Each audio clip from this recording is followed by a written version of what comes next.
to import hazardous, toxic, or radioactive waste.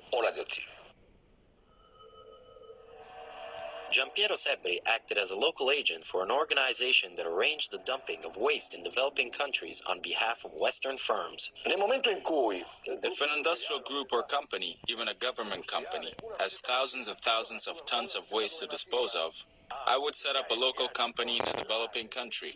I would solve all logistical aspects, such as the ship and the containers. After that, I would load, unload, and that's it.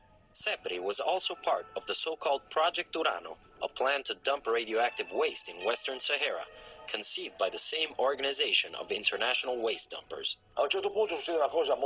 Something really strange happened while we were unloading our cargo. We were told that we could not dump the waste there anymore. This meant part of the load was still on the ship, while the other vessel that was arriving had also been traveling with its load of waste for 3 or 4 days. This boat was deliberately made to sink. The other was a ship that ended up in Somalia.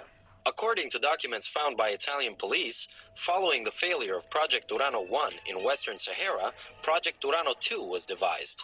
Somalia was picked as the new target for the dumping of waste in 1992. 4 years later, the then Somali president, Ali Mahdi Mohammed, signed this agreement with one of the project's associates, authorizing the building of a dumping ground in Somalia. The value of human life is equal to zero. The only thing that they value is money and more money. They just don't care.